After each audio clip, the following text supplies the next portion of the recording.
it's the Solid Monster. Oh boy, he must erase one from WWE history. Oh, well, let me tell you something. You already know my answer. You already know it. Well, let the man talk. This is not a question that anybody sent in, but it's something I saw on Twitter, and I thought that it could Twitter. inspire some interesting discussion, so feel free to chime in on this. You I have to will. delete one's work from history, so who do you delete from the names on this list?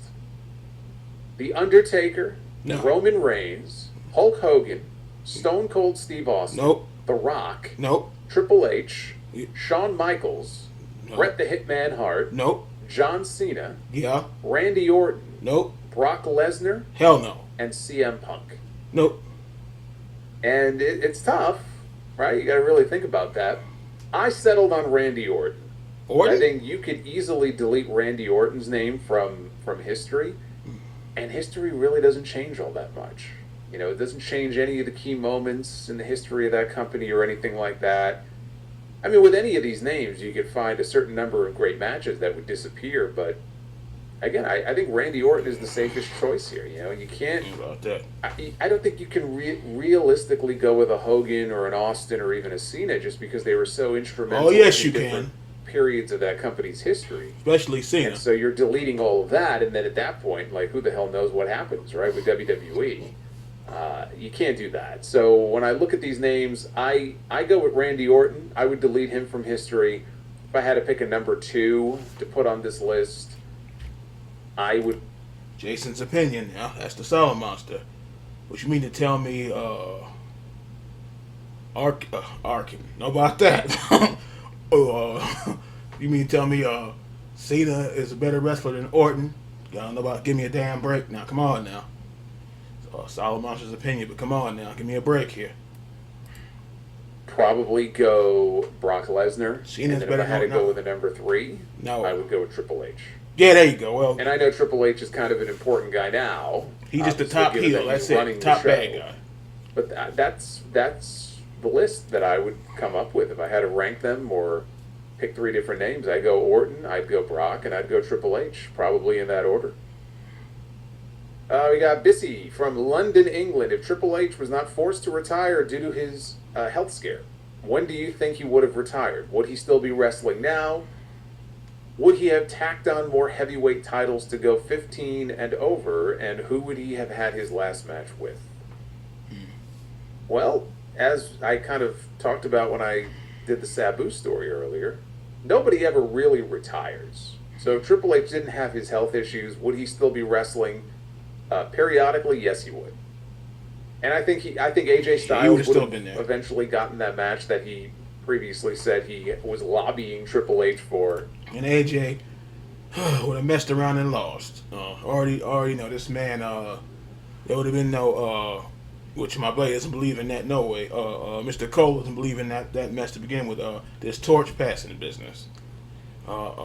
It would have been an all right match, but Styles would have got beat, and that would have been the end of it. And folks would have been mad as hell, which they should be. We would have had Triple H against AJ. Who do I think he would have had more world titles? No. I do think that You don't need no belt. phase of And his Cena don't career need is no over. belt. So even That's if he was enough. healthy and still wrestling every now and then, would he become a 15-time champion, a 16-time champion? No. No, I don't believe he would have. Who would he have had his last match with? I think Cody Rhodes. Cody really wanted that match. I think he would have gotten it eventually. Whatever the story would have been for it. And I think that would have been an appropriate final bow for it. I To would've go been out surprised against I would've been surprised the if top Cody baby won, face too. of the company.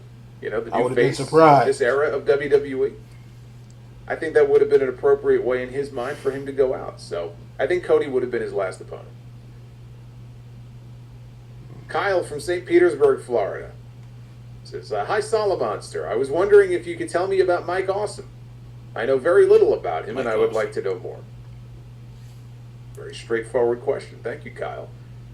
Mike Awesome was a very talented big man wrestler who got over big in Japan, and then he got over in ECW, and he was known for doing big power moves. Like he would power bomb guys out of the ring and beat up people smaller than him, and it made him look like an absolute monster.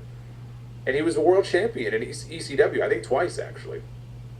And then they treated him like he bombed the fucking World Trade Center when he left to go take a deal with WCW, because he was still the ECW champion at the time. And so a lot of the boys and a lot of I remember that. That was dirty. Yeah, they were pissed off. And that sounds really bad, right? You're the world champion for this company, and you're leaving to go somewhere else. Except he wasn't getting paid. Heyman wasn't paying him. Oh, well, still. A lot of guys in ECW didn't get paid. So he made a business decision, and people castrated him for it. When WWE ran that first ECW One Night Stand pay-per-view, and they brought Awesome back to wrestle Masato Tanaka, those two guys went out there and they stole the show. Joey Styles on commentary called, there was a suicide dive spot by Awesome, and he called the suicide dive, and then he said, oh, it's too bad he didn't succeed, in taking his own life. Which he later did kill himself for real, and obviously he couldn't have known that he was going to do that. But even at the time, it's like, dude, quit drinking the Kool-Aid and being a carny bitch. Like, the man was your world champion that wasn't getting paid. Crazy business. Like, I would have sold the fucking belt on eBay if it meant being able to pay my mortgage. Wow. So he ended up in WCW, and I think he just fell victim to the political happenings there. It sounded like he had an in with Hogan and Hogan's cousin Horace, but then Hogan ended up on the outs after the stuff with Russo. So Russo gave him a couple of comedy gimmicks, right? That 70s guy. And then he became the fat chick thriller. And that was it. Like, he was dead in the water. But his matches with Masato Tanaka are legendary. Like, the chair shots are just absolutely sickening. I have no idea how Tanaka is even still wrestling today. Okay, that's good right there. But I remember that was a One Night Stand. I have them both on DVD. Yeah, the first one was the best one, because that one felt like ECW was really back. But getting back to this history business, yeah, you can't.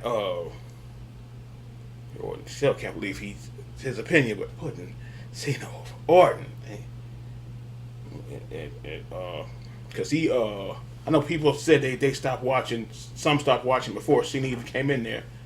But most people that tried to hang on, they stopped watching because of Cena. They just got tired of it, and then they keep saying, "Oh, you like the dynamics, you like no," because back then he wasn't. They wasn't wearing them out like in 2009, 10, 11, 12, 13, 14. It wasn't like that,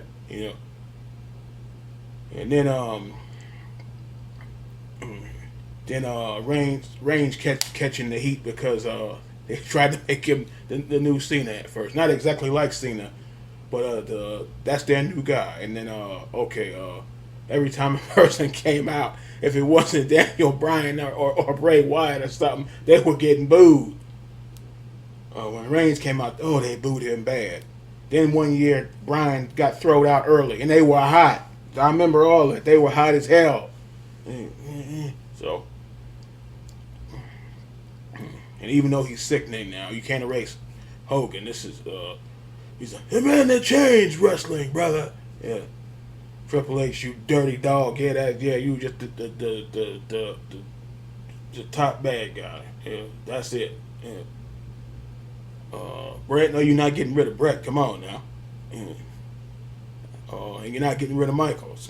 So yeah, it's gonna be Cena and Triple H. That's it. And you're not getting rid of Brock. You can forget that. That is it. Keep Roman over Cena and Triple H. Yeah, he's right. Yeah,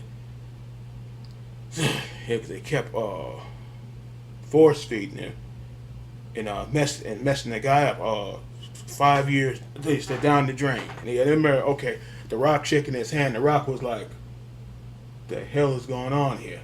What's wrong in here?" Yeah, that was crazy. Yeah, but I say better than Orton. She.